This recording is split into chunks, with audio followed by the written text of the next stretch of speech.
It happened on Christmas morning, the one morning that's supposed to hold a family together no matter how cracked the walls are. Snow lined the porch in clean white rows, the bulbs on the tree flickered like they were trying to stay alive, and my father sat at the head of the table as if the day depended on him. Then my brother ruined it. Harlan pushed through the door, late boots dripping meltwater across the floorboards.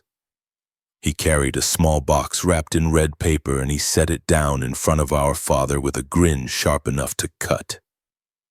Inside was a brass plaque engraved with 5 words for the rightful heir. Harlan Reeves. The room stopped breathing.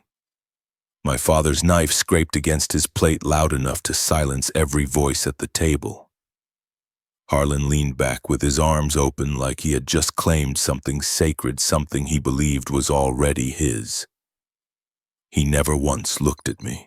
Then, as if the house itself reacted, one of my mother's old ornaments slipped from a branch and shattered on the floor. A clean split down the middle, reflecting 2 men sitting at the same table but living in 2 different worlds.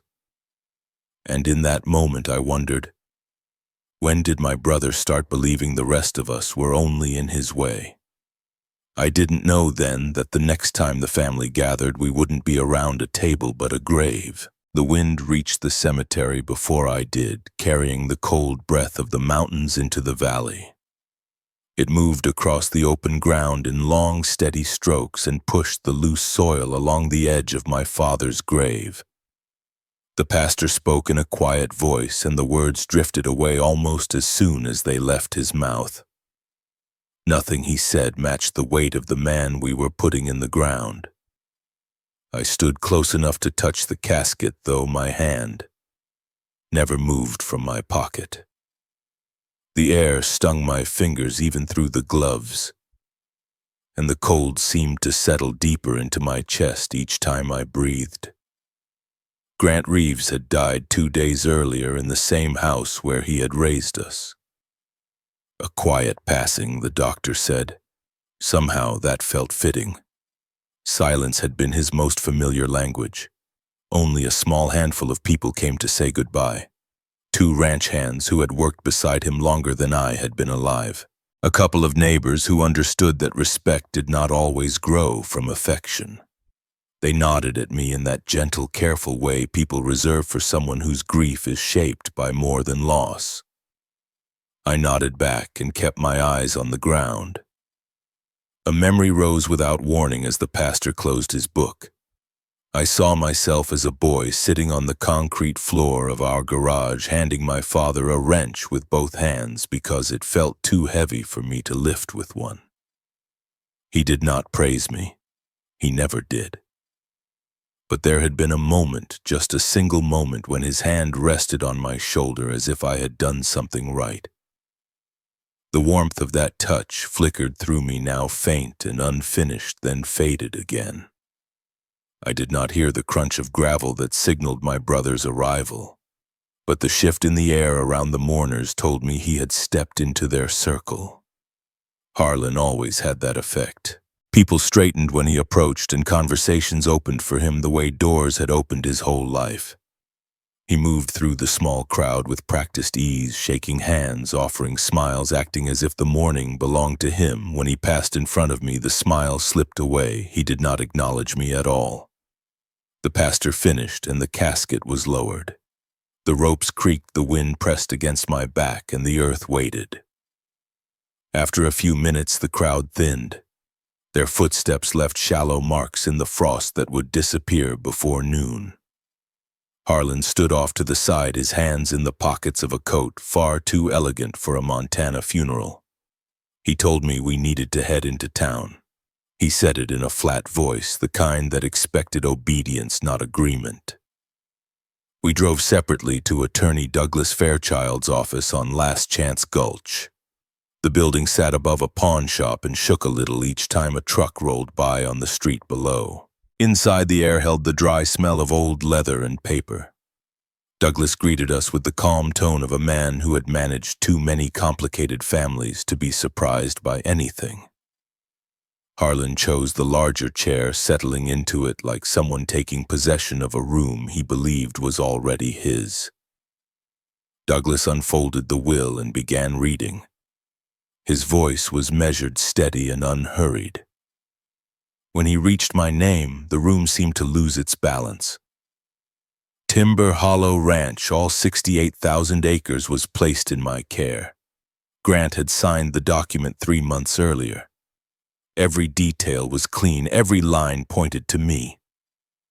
I stared at the page without blinking. My father had never once suggested that this land would be mine.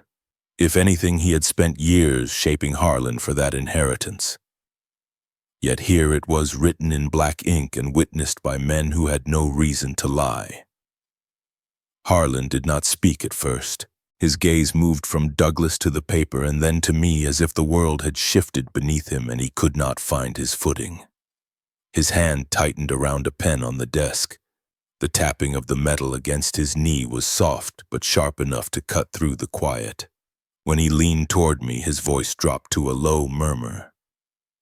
"You will not keep it. That land was meant for me." He straightened his coat, lifted his chin, and walked out of the room. The door closed behind him with a slow, controlled thud. It was not loud, but something in the sound carried a promise of trouble. Douglas asked if I needed anything. I told him I was fine. My voice did not sound like mine when I said it. I felt suspended, caught between disbelief and something heavier. Something that felt like the beginning of a responsibility I had never asked for. Outside, the wind swept across the street and tugged at the hem of my coat. A small folded piece of paper slipped deeper into my inner pocket. It was the receipt from the last repair job I had done for my father. A job he never picked up. I had kept it without knowing why. Now the thin edge of it pressed against my chest as if trying to say something I had missed while he was still alive. I looked toward the mountains. Timber Hollow stretched somewhere behind those ridges, holding secrets only my father understood. The land had waited decades for someone to claim it. Now it waited for me. For most of my life I had believed I was invisible to the man who raised me. Yet he had chosen me in the end. Not my brother, me. As I walked toward my truck, the cold settled deeper over the town and a thought surfaced with the certainty of a coming storm. My father had not left me the ranch out of affection. He had left it out of intent, and whatever that intent was, it had already stirred something in Harlan that would not rest. I sat behind the wheel and watched the wind move through the street, carrying the last of the funeral dust away. The day felt unfinished, as if the ground beneath me was shifting into a path I had no choice but to follow. I drove off with one question growing heavier in my mind. Why me? And what would my brother do to take back what he believed was his? The night deepened as I stepped outside, the cold settling over Helena like a slow breath. I locked the truck and walked toward the house, feeling the weight of the day pressing against my shoulders. The sky had gone a muted blue, the kind that comes before the first real snow. I pushed the front door open and let the quiet swallow me. Owen was at his mother's place, and the house felt hollow without the small noises he usually made. I hung my coat on the chair and stood for a moment, listening to the stillness settle around me. A faint drip from the kitchen sink broke the silence. I turned the faucet, letting the water run over my hands until the cold stung the skin. That clean, sharp feeling took me back to childhood, the years when my father would wash his hands at the outdoor spigot after working the timber line. His fingers were always cracked, always raw, and he never waited for warm water. He claimed cold water cleaned better. I never argued. Some truths were better left untouched. I dried my hands and walked into the living room. The room looked the same as it had for years, but the air felt different. Maybe it was the funeral or the will or the way my brother had looked at me like something had been stolen from him. Maybe it was the memory of my father watching me in those last weeks with a softness I had not known he carried. Whatever it was, the past had its grip on me, and it was not letting go. My mind drifted to the summers of our childhood. There had always been a clear line drawn between Harlan and me long before either of us understood what it meant. He was the one sent to baseball camps, the one chosen for leadership programs, the one my father called the future. I stayed behind and learned to mend fences, clean tools, and repair anything with an engine that refused to start. I told myself it was fine, that every family needed someone to hold things together. But even then, I knew the truth pinched deeper than that. I walked to the bookshelf and picked up a small pocket knife. The handle was worn smooth from years of use.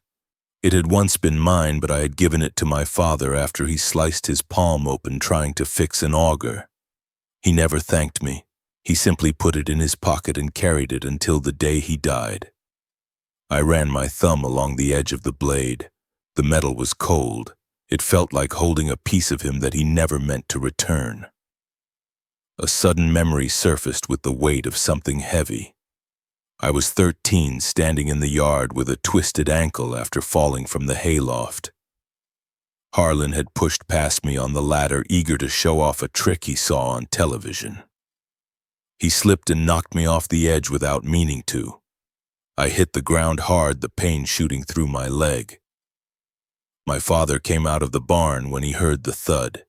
He looked at the two of us and asked what had happened. Before I could answer, Harlan spoke first. He said I slipped on my own. My father helped him up and walked him inside, leaving me sitting there in the dirt with a rising swell of pain in my ankle.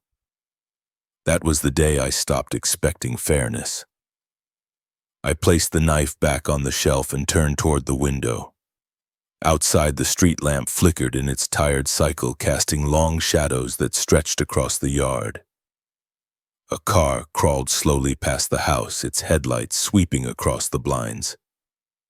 I froze for a second, instinct tightening in my chest. The car continued down the block and disappeared. Still, something in me stayed alert, old habits from old hurts. I pulled the curtains aside and watched the empty street for a moment longer. The memory of my father in his final weeks hovered in the quiet. He had become a different man then. He would sit in the kitchen with a cup of coffee he never drank, staring out the window as if the land beyond it carried something he needed to face. When I visited, he looked at me without the usual hardness. His eyes held a weight I did not know how to read. There were moments when his lips parted as if he wanted to speak. The words never came. Instead, he would nod once and return to his silence. I often wondered what he had been trying to say.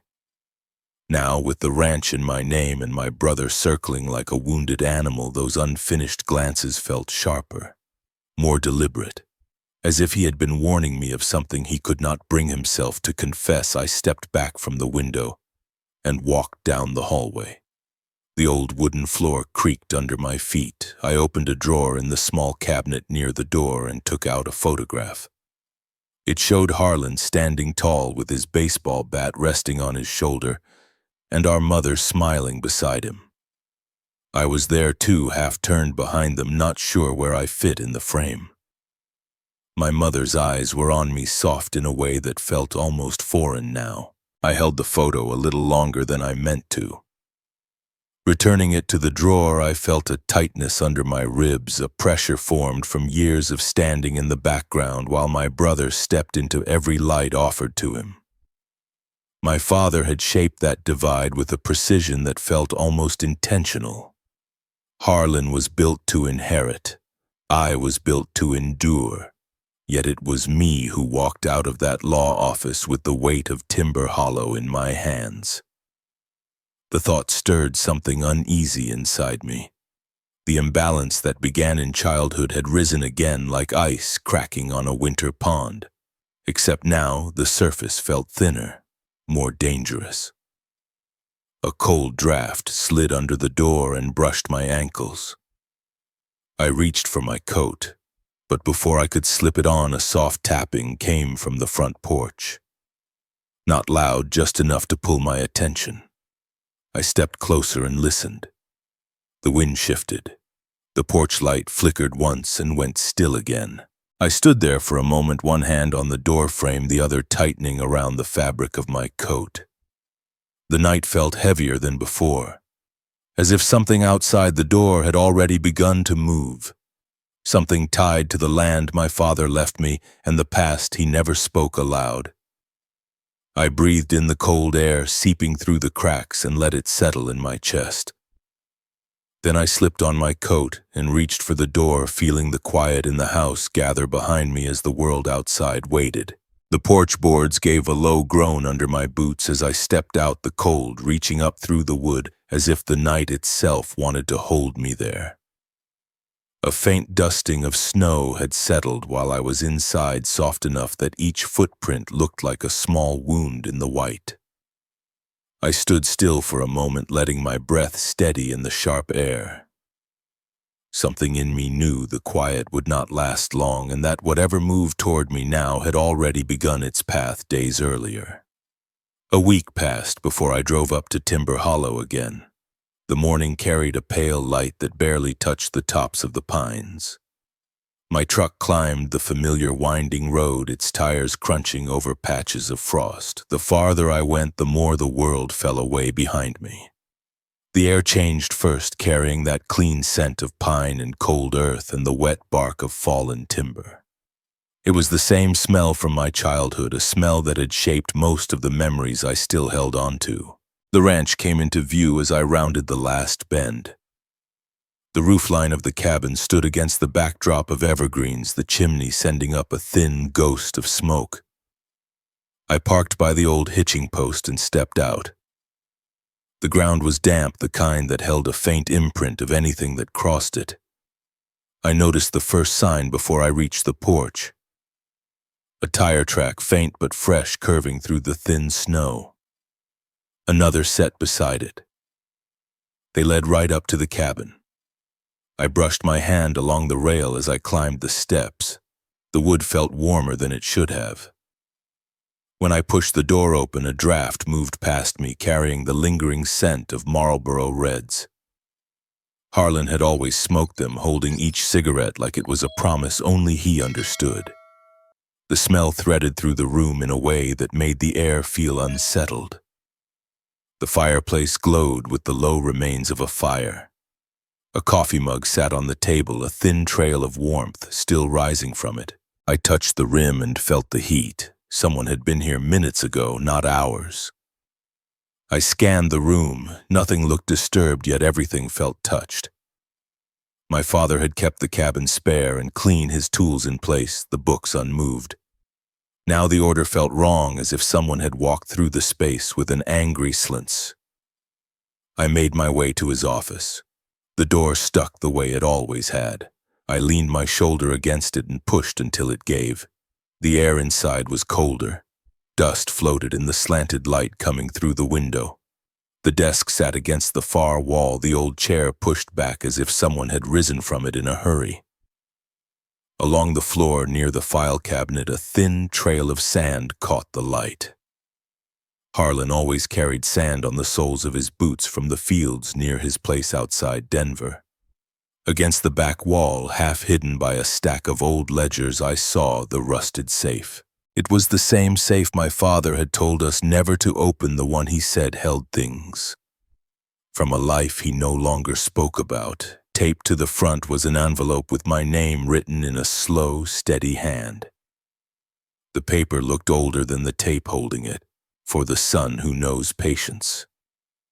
I held the envelope for a moment before I opened it.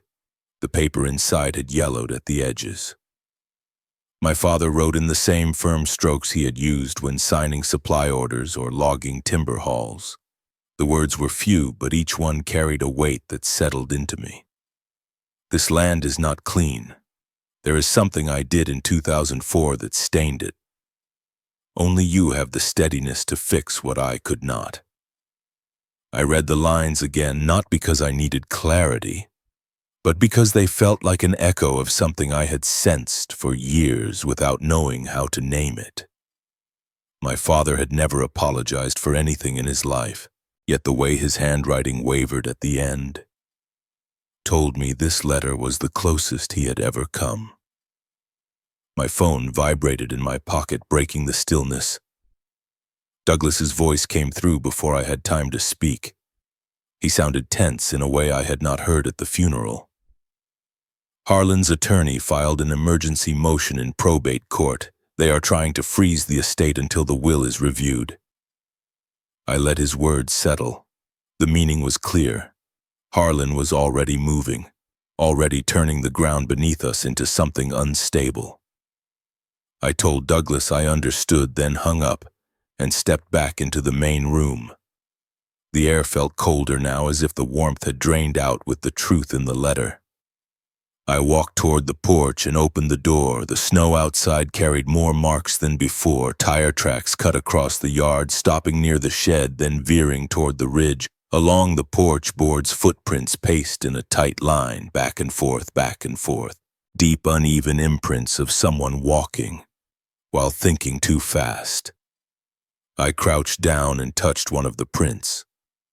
The snow was still soft around it, fresh, recent, close enough that I wondered if Harlan was still nearby, watching from the edge of the trees the way he used to watch me during arguments when we were boys. Not to understand, only to judge. The air tightened with the kind of quiet that comes before a shift in weather. I stood and looked out across the tree line. The land stretched away from me in long, dark strokes, the ridges catching the pale winter light. Somewhere beneath all that earth lay the mistake my father had hinted at, the reason he had chosen me, and the truth Harlan had already started to circle. I stepped to the edge of the porch, the boards creaking under my weight. The wind brushed the back of my neck and carried the faint smell of smoke from the dying fire inside. For the first time since the funeral, I felt the full shape of what lay before me. The fight had come quietly, without flare or warning, and stood waiting in the snow.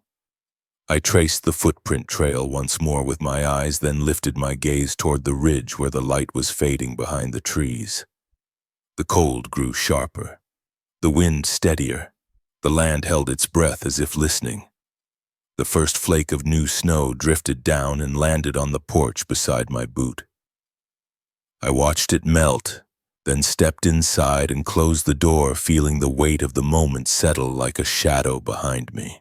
The snow came harder over the next few days, thickening the world around Timber Hollow, until the trees looked like they were holding their breath.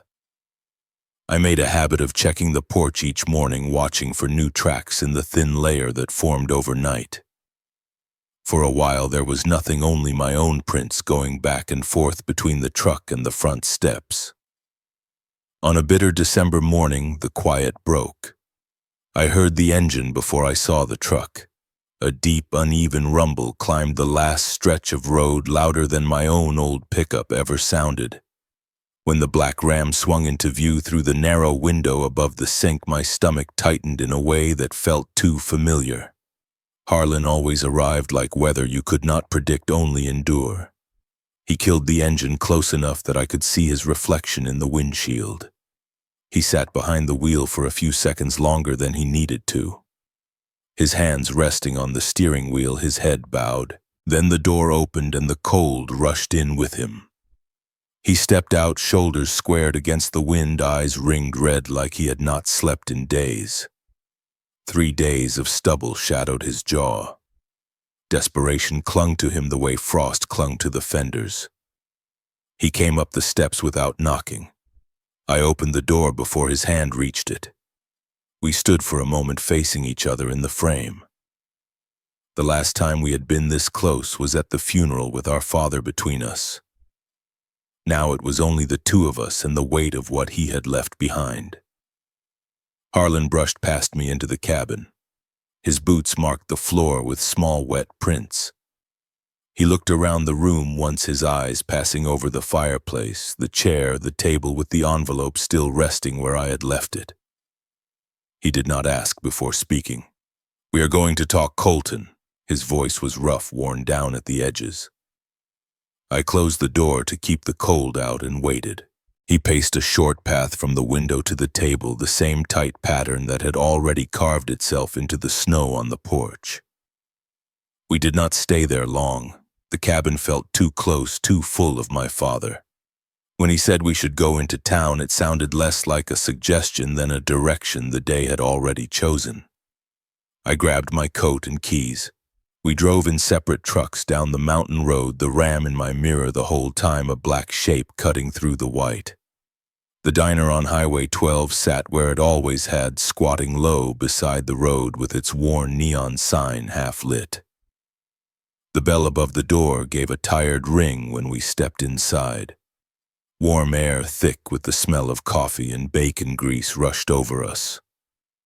A waitress glanced up and gave a small nod, recognizing the Reeves name, if not the grief that came with it. We took a booth near the back where the window showed the highway and the blur of passing vehicles. Harlan did not bother with a menu. He dropped a thick folder onto the table, the papers inside shifting with the dull slap of something heavy and serious. "Sign it," he said. His voice came out low and flat. No greeting, no softening. I looked at the folder but did not reach for it. The waitress came by and poured us coffee. Harlan wrapped his hands around the mug like he wanted the heat to seep into his bones. He stared at me over the rim. "Dad was not thinking straight," he said. "You know that." I let the words hang there a moment. Outside, a semi rolled by, sending a low vibration through the glass. I took a sip of coffee. It was bitter and hot. It steadied me. "What is it?" I asked. He tapped the folder with one finger. "Transfer of the ranch. You sign, we file, and this whole mess stops being a problem." I thought of the safe, the letter, the line about the land not being clean. The words from my father still sat behind my eyes. "Only you have the steadiness to fix it." I thought of the tracks in the snow, pacing back and forth the way Harlan had already walked out his anger on my porch before this even began. "This is not just about what you want," I said. His jaw tightened. "No," he said, "this is about what is fair. Dad built this place for me. Everyone knows that." He lowered his voice and leaned in. "And you know it too." The bitterness in his eyes was sharp, but below it I saw something else. A flicker of something like fear. The waitress set a plate of eggs and toast in front of him. He pushed the food around with his fork without tasting it. After a moment, he spoke again. "I owe money, Colton." The way he said it made the words feel heavier than they were. I waited. $2.4 million, he said. "Denver. Development deals." It got away from me. He took a breath that shook a little on the way in. Merrick Cole picked up the note. "Cole Meridian. You know the name?" I did. Anyone who paid attention to land in this part of the country did. It was a name that floated around every time someone talked about projects that went up fast and left scars behind. "He will take the ranch," Harlan said, "one way or another. The only difference is whether it happens with your signature or without it." He spoke calmly, but his fingers tapped an uneven rhythm on the edge of the folder. That tiny stutter in his hand betrayed the calm he was trying to wear. I sat back and watched him. The brother who had always walked through life with the ease of a man on solid ground was now talking like someone felt the ice cracking under him and hoped I could not hear it. "This land is tied to more than money," I said. "You know that." He gave a short, humorless laugh. "You think Dad told you everything he asked? He did not tell me. He never told anyone anything he did not want them to know." The conversation shifted then. Harlan's gaze sharpened. "I saw the safe," he said. "I saw the tape, the envelope. I know he left you something in there. Whatever is in that box, it was never meant for me." He paused, letting the sentence hang between us like smoke. "But do not make the mistake of thinking I will just walk away from my share." I kept my eyes on him, feeling the old ache of being accused of holding something that never belonged to me. The difference now was that the paper in Douglas's office said otherwise. A legal line had been drawn in my direction for once. Still, the way Harlan looked at me, it felt like I was stealing something from a man who had always believed it was his by birthright. "I am not signing," I said. The words felt simple, but they landed with a weight even I had not expected. Harlan stared at me for a long moment. The color rose slightly in his cheeks. His jaw worked as he held back whatever he wanted to say first.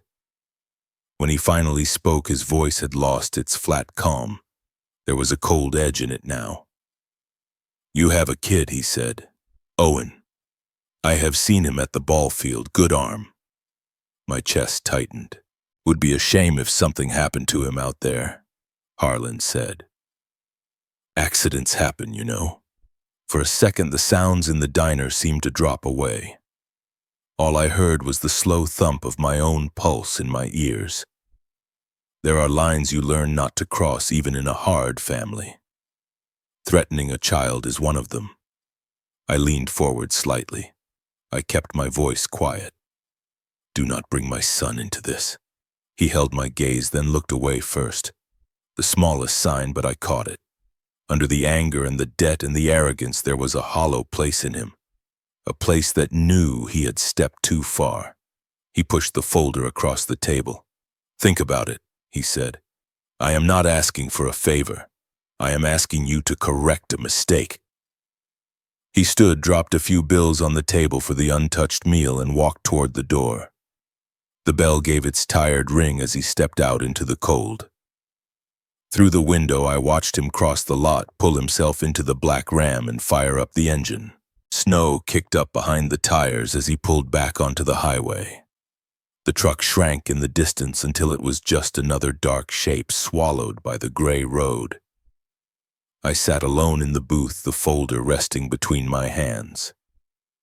The coffee had gone cold. Outside, the sky hung low and heavy over the hills. I flipped the folder open and let my eyes run over the paperwork inside. Legal language, numbers, signatures. Terms that would turn Timber Hollow from inheritance into collateral. Beneath all of that, I could feel something larger moving. It was not just about my brother and me, or even about my father. There was another name in the room now, a man I had never met, but whose reach I could feel from here. Merrick Cole. I closed the folder and set it aside. The din of the diner came back into focus. The clatter of dishes, the murmur of conversations, the hiss of the grill, ordinary sounds in a day that would not be ordinary again. Through the window, a snowplow passed by its blade, scraping sparks as it caught a patch of exposed asphalt. The sound made the glass tremble slightly. I watched the plow disappear down the highway and felt the tremor linger in my chest, a quiet reminder that something under the surface had already begun to shift. The sky had turned to the color of ash by the time I left the diner. Cold air rushed up from the highway and slid under my collar as I walked back to the truck. I could still feel the echo of Harlan's words in my chest, the way he had said Owen's name like it was just another piece on the table. I gripped the steering wheel a little tighter than usual as I turned back toward the mountain road. The climb to Timber Hollow felt steeper that afternoon. Snowbanks lined the edges of the pavement, pushed back by the plow I had watched earlier. The truck labored around each bend, the engine humming in that familiar way that told me it had a few more good winters in it if I treated it right. The trees closed in overhead, their branches holding pockets of old snow that dropped in soft thumps onto the road behind me. When the cabin came into view, it looked smaller than it had that morning. The chimney was dark now, no smoke, no tracks in the yard except the ones we had left days before. I pulled up near the steps and killed the engine. The silence that followed felt thick. I sat there for a moment with my hands on the wheel, listening to the ticking of hot metal cooling in the cold air. Inside the cabin smelled of old wood and the faint ghost of my father's pipe tobacco. I lit a fire in the stove more out of habit than comfort and watched the flames catch and throw a soft light across the room. The envelope with my name on it still sat where I had left it on the table. I glanced at it once, then turned down the hall toward my father's office. The door stuck again. This time I put more shoulder into it and it gave with a reluctant scrape. The air inside was colder, as if the room had been holding its breath longer than the rest of the cabin. Dust floated in the pale strip of light from the single window. The safe waited against the wall, square and stubborn, a relic from another life. I knelt in front of it and brushed my hand over the metal. Rust clung to the edges, rough under my fingers. The dial sat in the center, dull from years of use and years of being ignored. I tried the obvious combinations first: the year the ranch was founded, the address of the house where we grew up. The numbers turned and clicked, but the lock stayed firm. After a while, my patience thinned. I sat back on my heels and let my head rest against the wall. My gaze wandered around the room and landed on a framed certificate hanging crooked above the desk. It was my father's forestry license. The date at the bottom caught my eye. April 17, 1949. His birthday. A simple thing I should have thought of sooner. I leaned forward again and set my fingers on the dial. I turned it carefully, slow enough to feel each notch as it passed. The numbers landed one by one. There was a moment of stillness, then a soft internal click, quiet but unmistakable. The handle moved under my hand. Inside the safe smelled faintly of paper and metal. There were several rolled survey maps tied with string edges frayed from use. A thin folder sat on top its cover, stamped with a date from 2004 and my father's name. Beneath that was a photograph, yellowed around the edges, of Grant standing beside a man I did not know. The man wore a hard hat and a winter jacket, his eyes narrowed against the sun. On the back, my father had written a name in block letters: Silas Braden. I set the photo aside and lifted a small black USB drive from the corner of the compartment. It looked out of place among the older things, a small piece of the present hiding in the bones of the past. For some reason, that made my throat tighten. I carried everything to the desk and set them down in neat piles the way my father would have done. The laptop I kept at the cabin felt heavier than usual when I opened it. The screen lit the room with a pale glow as it woke. My fingers hesitated over the keys for a moment before I pushed the drive into place. The file appeared, a simple line of text on an empty screen. I clicked it. There was a brief hiss of static, then my father's voice came through the small speakers. It was thinner than I remembered, worn down by age and illness, but still unmistakably his. If you are listening to this, it means I am gone. He paused, and in that pause I could hear his breathing, slow and shaky. I could picture him sitting where I sat now, looking at the same walls, speaking to a son he did not know how to face. 2004, he said. I made a choice I have been paying for ever since. His words moved carefully, as if each one cost him something. Harlan was at college then. He thought he knew more than the world, got himself mixed up with people who wanted to get rich fast. They used his name for trades that did not belong to him. When it all came apart, there were questions from people in suits who did not care what it would do to him. They had files, records, proof. They used words like fraud, federal charges. I felt my jaw tighten. The idea of my brother in handcuffs years earlier had never crossed my mind. Whatever else he was, I had always assumed the world bent around him, not the other way around. They offered a way out. My father continued. Not for free. Never for free. There was a man, Merrick Cole. He stepped in and said he could make the problem disappear. Papers misplaced. Witnesses redirected. Harlan would finish school. The Reeves name would stay clean. All I had to do was sign. I looked over at the folder from 2004. The weight of it seemed to drag down the corner of the desk. I did not read the contract like I should have, he said. Or maybe I did and told myself it would not come to what it said. Long as the balance stood, he could call on my land, my timber, my work. He called it settling a moral debt. For 20 years I have been living with that in my bones. The fire in the other room popped. The sound snapped me back for a moment, then I leaned closer to the speakers. When I started this place, I thought I was building something no one could touch, he said.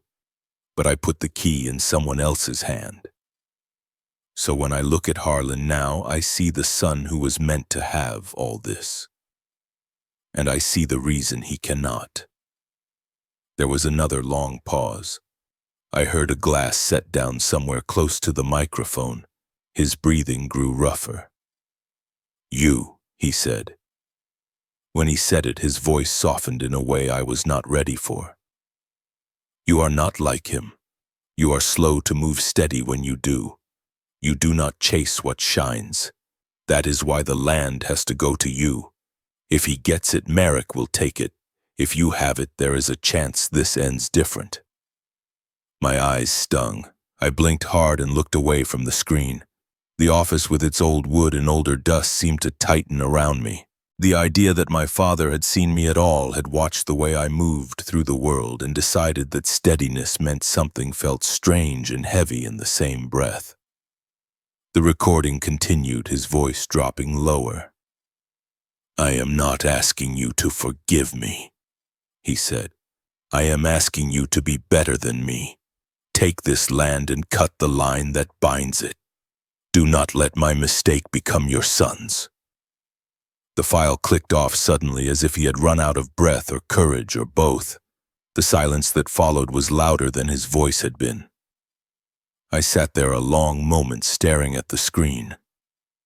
My reflection looked back at me in the dark glass.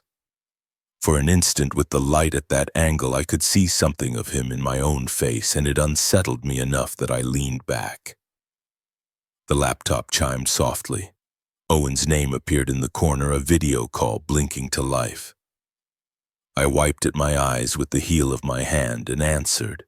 His face filled the screen, flushed from the cold, a cap pulled down over his ears. He was standing by the chain-link fence at the ball field, breath fogging in front of him. "Dad," he said, "I am pitching tomorrow. Coach said I am starting. You will be there, right?" His voice carried that mix of excitement and hope that only came with first chances. Behind him I could see the faint lines of the diamond under a thin cover of frost. Another man stood near the dugout talking to a group of kids. Their laughter floated through the speaker in bursts. I managed a smile. "Yeah," I said. "I will be there." "You promise?" he asked. I nodded. "I promise." He grinned, teeth bright against the red of his face, then turned as someone called his name. Before he ran off, he looked back at the camera. "Love you," he said. The words caught me off guard. They landed somewhere deep and unfamiliar.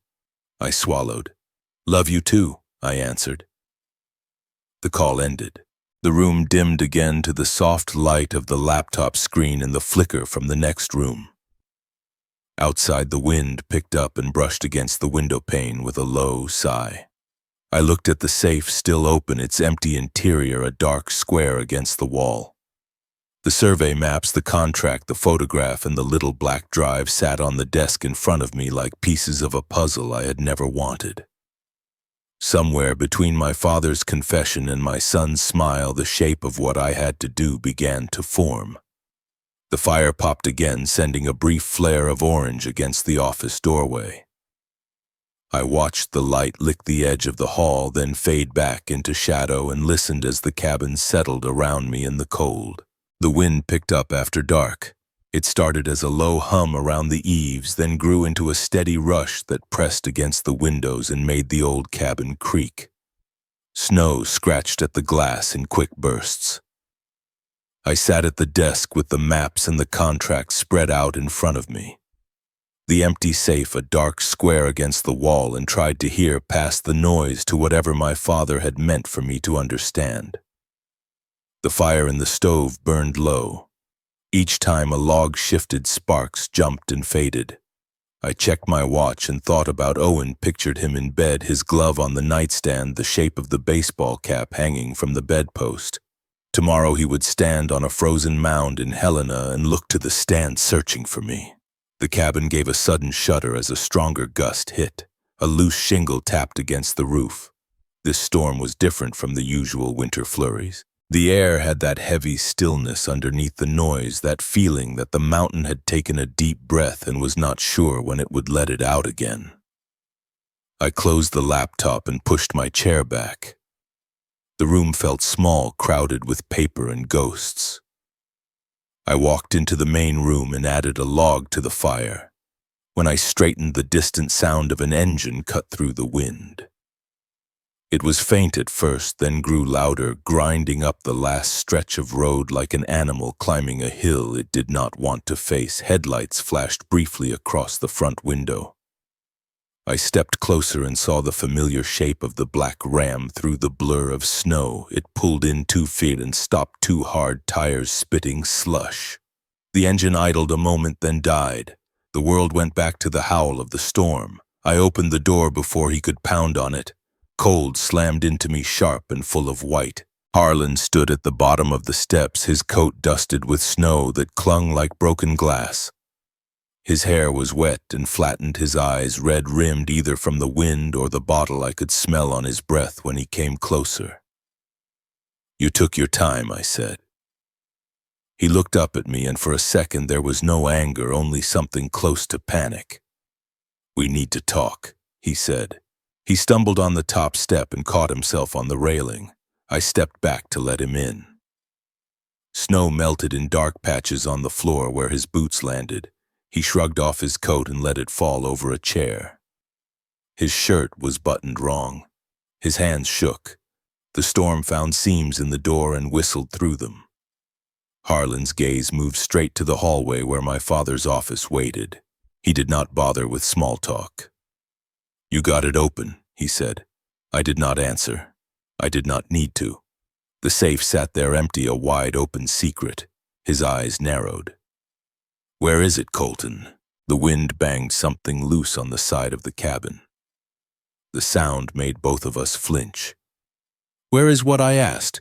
"Do not do that," he said. "You know what I am talking about. Whatever he left, the drive, the papers, the thing he thought you were better suited to handle."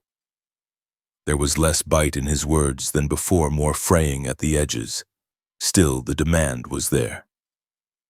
I folded my arms, feeling the weight of the small USB in my pocket, the silly size of it compared to what it held. "You came up a mountain in a blizzard for information you could have asked for a week ago," I said. "Why now?" "Because I do not have time," he said. His voice rose, then cracked. His eyes shone under the dim light. "Cole is not waiting. He wants the land or he wants me ruined. Maybe he wants both."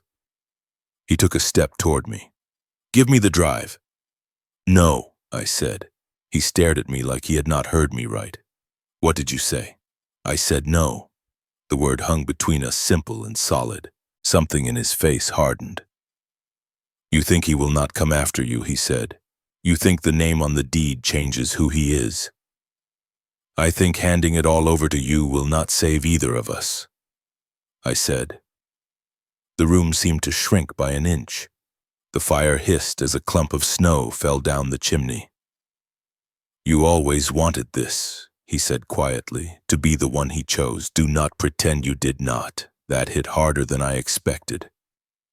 I felt a flare of heat that had nothing to do with the stove. "You think I asked for any of this?" I said. Years of swallowed words rose faster than I could push them back. Every slight, every dismissed effort, every moment my father looked past me to him. It all came up at once. "You got the glove, the camps, the praise," I said. "I got to fix what you left broken. Now you want me to clean up this too and pretend it belongs to you." Harlan's face twitched. He stepped closer, chest nearly touching mine. "He was my father," he said. "He was mine too. For a moment we were boys again, standing in the yard, toe to toe with fists clenched and no idea how to put words to the way we were hurting. The room could not hold it. He shoved me first. It was not a hard hit, more like the beginning of one. My back bumped the edge of the table, the map slid, the photograph of my father and Silas slipped to the floor. I shoved him back without thinking. His shoulder hit the doorframe. A picture rattled against the wall. The wind roared outside as if to drown out the sound of two grown men acting like the years between them had meant nothing. He grabbed the front of my shirt. "You are going to hand it over," he said. I knocked his hands away. Our movements jolted the lamp. Shadows jumped crazily over the walls. "Get out," I said. He laughed once, a short, raw sound. "Make me." The fight turned clumsy. We were not young anymore, not quick, not graceful. We grappled more than swung boots slipping on the wet patches from his coat. An elbow caught my jaw. My shoulder hit the edge of the doorway. Somewhere in the mess of it, the front door blew open, slammed by the force of the wind. Snow spiraled in wild and white. We crashed out onto the porch. The boards took our weight with a groan. The storm hit full in my face, stealing my breath. Harlan grabbed my arm to steady himself, his other hand still reaching for my pocket where he knew the drive might be. "Let go," I said through gritted teeth. "Not until you give it to me." We staggered across the porch, locked together. The railing met Harlan's back. In the confusion, his heel landed on a patch of ice that had formed along the outer plank. His foot slid, his eyes widened. For a heartbeat, his full weight leaned away from the porch toward the drop that led down to the rocks and trees below. The snow blurred the distance, but I had walked that slope enough to know what a fall there would mean. Instinct moved faster than anger.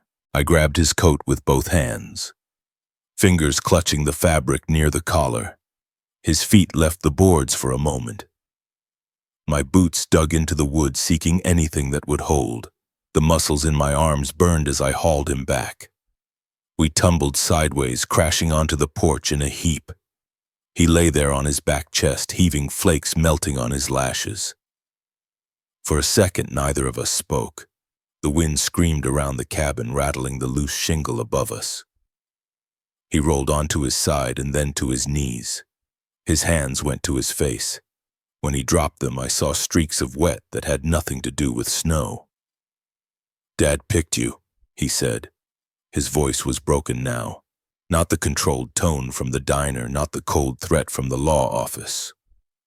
Just a man stripped down. "He picked you because you are nothing like me. Everything I touch breaks." His shoulders shook once, then again. "Cole will kill me if I do not deliver this land," he said. "You do not understand what kind of man he is." I sat up slowly, my back against the wall of the cabin. Snow settled on my hair and coat. My breath came out in visible bursts. For a moment, all the angry answers I could have given lined up in my throat, then faded. I saw my brother, not the golden son, not the arrogant developer. Just a man on his knees on a frozen porch, pressed between a mistake our father made and a debt he thought he had to pay with his life. I reached out and rested a hand on the railing beside him. The wood was slick under my palm. We stayed like that side by side in the storm, no more shoving, no more sharp words. Only the sound of wind and the dull thud of our hearts beating too fast. Snow began to pile around our boots. The porch light flickered once, then steadied. Out over the ridge, the whiteout erased the line between earth and sky. For the first time in a long time, I felt how small we were against it all. Two men caught in the weather of decisions made years before either of us knew what they were. I looked at Harlan, his head bowed, his breath clouding the air. The old idea of payback, of letting him fall one way or another, slid through my mind and was gone. There was no victory in watching him break, no justice in letting the storm finish what our father had started. We stayed there until the cold reached through our coats and into our bones. Neither of us moved to go inside. The blizzard roared over the ridge and the cabin trembled, and somewhere beneath that, something in me shifted quiet and slow, like ice beginning to crack under the weight of a long winter. Morning light crept through the thin curtains, a pale wash of silver that touched the cabin floor and slowly climbed the walls. I felt it before I opened my eyes, the cold that settles after a long storm, the kind that reminds you the night was real and the bruises of it are not going anywhere. I pushed myself up from the chair where I had slept and let the stiffness pass through me. The cabin held its breath in the quiet. Harlan sat at the kitchen table wrapped in one of the old wool blankets. His hair was flattened on one side, his eyes shadowed and unfocused, as if the sleep he managed had done little more than dull the pain. His hands rested on an empty mug. He turned it slowly, the ceramic scraping against the wood in a soft, repetitive sound that filled the room. He glanced at me, then let his gaze drop again. "You snore," he said. The words came out rough, almost sanded down, but there was no hostility in them. Only exhaustion. I nodded once and reached for my coat that hung by the door. "Road should be clear enough to get you down the mountain," I said. He rubbed his eyes with the heel of his hand and nodded. When he finally stood, he swayed a little, then steadied himself with a hand on the chair. I watched him walk out to the truck. Snow crunched under his boots. He paused before opening the door, his gaze drifting toward the ridge where the storm had swallowed the world the night before. For a moment he looked small against the white, as if the night had carved something out of him that would not return. He did not say goodbye. He climbed into the black Ram and drove away, tires kicking up a faint spray of ice. The sound faded quickly, swallowed by the fresh stillness that had settled over Timber Hollow. Back inside the cabin, the office waited.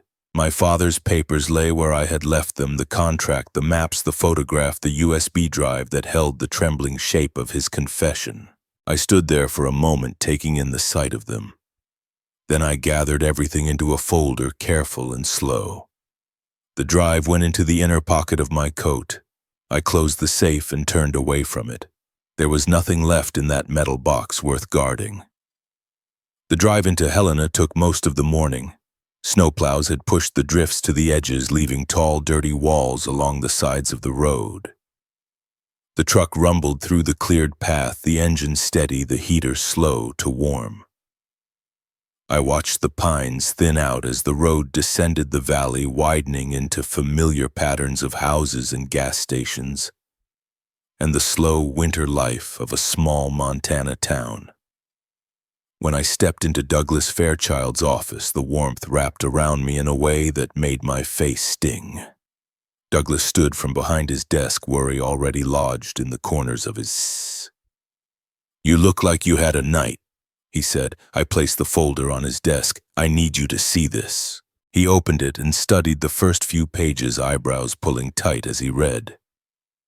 When he reached the signature block on the 2004 contract and saw Merrick Cole's name, his face drained of color. He set the paper down slowly. "I have heard rumors about him for years," Douglas said. "Most lawyers in this part of Montana have, but to see it tied to your father like this." He read through the clauses again, lips pressed thin. His finger tapped a line near the bottom. "This is the problem," he said. "This language gives him leverage you cannot easily break. Continuous cooperation, moral obligation, intentional ambiguity. A judge could interpret it in a dozen ways, most of them bad." His voice carried a tension I had not heard before, something close to fear. It sharpened the air in the room. "We need to bring this to the feds," he said. "Full disclosure. Let them dismantle his entire operation." "And drag my brother into it," I said. "Put my father's choices on every front page from here to Billings." Douglas leaned back, folding his arms. He stared at the ceiling a moment, as if searching for a cleaner option that had not yet revealed itself. "You do that," he said, "and there is no coming back. Harlan's name will be tied to this forever. Grant's too. And Cole will fight like a cornered animal. Men like him do not lose quietly." He rubbed his jaw, the stubble rasping beneath his fingers. "I need another way," I said. Douglas lowered his gaze. "There may not be one." I opened the folder and spread the pages across his desk. The maps, the annotations, the dated correspondence, the sections of the contract that hinted at coercion. Then I placed the drive beside them, the small black shape that held the truth only my father could speak. "There is enough here to do two things," I said. "Enough to break the pressure he put on Dad, enough to give Harlan standing to sue and void this contract, and enough to show the feds where to start looking without involving the Reeves name." Douglas stared at me for a long moment. His expression shifted in slow inches from resistance to reluctant understanding. "You want to split it," he said. I nodded. "We send the broader evidence to the right people. No signatures, no attachments, just a direction to look, and we give the pieces about Dad and Harlan to the one person who needs them." Douglas let out a long breath. "This is risky," he said. "Risky in ways I cannot overstate. If Cole senses what you are doing, he will come at you through every channel he has. He has friends in county offices. He has colleagues on development boards. He has money and reach." He paused. "And he hates losing." I felt the truth of that settle in my chest. My father had once believed he could bargain with that kind of man. I had no such illusions. "Can you make it work?" I asked. "As your lawyer," he said, "I can try. As your friend, I think you are taking on too much." I gave a slight shake of my head. "I am doing what my father should have done 20 years ago. I am ending it before it reaches my son." Douglas said nothing but closed the folder gently, his palm resting on it a moment, as if sealing a promise. When I stepped back outside, the afternoon had shifted to a muted gray. Snowmelt trickled along the curb in thin streams. People moved in and out of storefronts with their heads tucked low against the cold. It all felt ordinary in a way that made the weight of the folder under my arm even heavier. Driving out of town, I passed the school. The baseball field sat quiet under a layer of thinning snow. The chain-link fence rattled softly with the wind. As I slowed near the intersection, I saw a boy on the mound alone, practicing his wind-up. His breath rose in soft white clouds, matching the rhythm of his motions. Even from a distance, I knew it was Owen. A car behind me gave a gentle tap of the horn. I eased forward, but my eyes stayed on the field until the fence broke the view and the boy disappeared behind a row of bare trees. In the cab, the folder slid slightly on the seat with each turn. The papers whispered against one another, a soft shift of sound that settled into the quiet like a reminder. I kept one hand on the wheel, the other bracing the folder so it would not fall, and let the cold air from the cracked window carry the sharpness of winter across my face. The air outside the cabin still held the faint chill of night, the kind that lingers even after the sky begins to pale. I drove slowly along the narrow road that led toward the ridge, the truck moving through stretches of leftover drifts that glimmered under the early sun. The storm had scrubbed the valley clean. Every pine stood sharp against the sky, every shadow crisp and honest. I felt the silence settle over me as the miles passed, a soft and steady weight that allowed my thoughts to breathe. When I parked near the overlook, the snow crunched beneath my boots, light and brittle. Harlan stood a short distance ahead, his back to me, his coat pulled tight across his shoulders. He looked smaller against the wide sweep of the land, a single dark figure outlined by the golden wash of dawn. The ranch spread beneath us untouched and sprawling, the creek flashing with early light where the ice had cracked in thin lines. I stopped beside him. He did not turn. His breath came out in slow, steady clouds. "You really came," he said, his voice low and hoarse. I reached into my coat and pulled out the folder. The edges were slightly curled from the warmth inside my pocket. I held it out to him, and after a moment he took it. His fingers wrapped around it gently, almost careful, as if he feared it might crumble. "This is what will free you," I said. He nodded faintly and opened the folder just enough to glimpse the pages. His hands tightened. The wind lifted a corner and he pressed it down with his thumb. Something flickered across his face, a mixture of relief and shame, then vanished beneath the quiet mask he had worn all his life. "How did you know I would not turn on you again?" he asked. I watched the valley shimmer in the morning light. "Because you came back last night," I said. "You could have run, but you came back."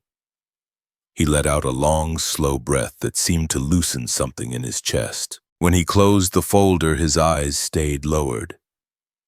For a fleeting moment, I thought he might say something more, some apology or acknowledgement, but he did not. He only lifted his head slightly and met my gaze with an expression stripped of all armor. "Take care of yourself," he said. He turned and walked toward the trail, the snow breaking stiffly under his boots. I watched him leave, watched the way his figure grew smaller among the trees until the branches swallowed him whole. For the first time, I felt no anger following in his wake, only the faint throb of something unfinished settling into quiet. I remained on the ridge a while longer. The wind moved through the pines in low, steady waves, carrying the faint scent of thawing earth. Light touched every part of Timber Hollow with a gentleness I had rarely seen in my childhood. The barns, the creek, the long stretches of open land all glowed as if pulled from some distant memory. My father had stood here many times. I could almost feel the imprint of his boots beside mine. Later that afternoon, I found myself in Douglas Fairchild's office again. The blinds were half closed, scattering the sunlight in soft, broken lines across his desk. A small heater hummed in the corner, filling the room with a dry warmth that felt strangely comforting after the cold ridge air. Douglas sat down across from me, reading through the second set of papers with quiet focus. When he finished, he folded the envelope and rested his hand on it for a moment. "This is enough to start the right kind of fire," he said. I gave a slight nod. He slipped the envelope into a plain mailer, sealed it carefully, and carried it to the back room where outgoing documents waited in a small wicker basket. He paused there, his hand on the basket edge, then left it without a word. Sometimes the biggest choices require only a simple motion. Weeks passed. Winter thinned and pulled away from the streets of Helena. By early spring, the news broke quietly. A radio near the hardware store counter murmured the announcement, the reporter listing charges against Merrick Cole with the steady, unhurried cadence of someone reading a grocery list. Fraud, coercion, land violations, more charges pending. No mention of my father, no mention of Harlan, no mention of the ranch, just a name that had cast a long shadow finally pulled into the light. The next day I drove to Owen's first game of the season. The sky stretched clear and soft, the air fresh with the smell of damp earth. Parents clustered along the fence line, bundled in jackets, their hands wrapped around warm drinks. Kids ran along the sidelines, their laughter cutting through the cool breeze. Owen stood on the mound tall and focused, practicing his wind-up. He glanced toward the parking lot when he heard the truck door close. His face brightened and he lifted his glove in a quick wave before turning back to the catcher. That small motion struck something deep in me, something old and tight. I saw myself at his age standing on another field with a worn mitt and a father who watched in silence, offering no praise, no guidance, only the weight of expectations I never learned to carry. When the umpire called for the pitch, Owen set his feet, drew in a breath, and threw. The ball cut through the air with a clean, sure sound and landed in the catcher's mitt with a sharp pop that echoed across the field. A few parents clapped. I felt a warmth rise through my chest, slow and steady, unexpected but welcome. I leaned forward against the cold metal railing, letting the moment hold me. The sun slipped lower, brushing the tops of the trees in soft amber. The wind stirred, moving through the pines beyond the outfield, creating a faint whisper that drifted across the field like a memory loosening its grip. I closed my eyes. In that quiet, for the first time in my life, my father's presence settled over me, not as a burden, but as a gentler shadow fading into peace.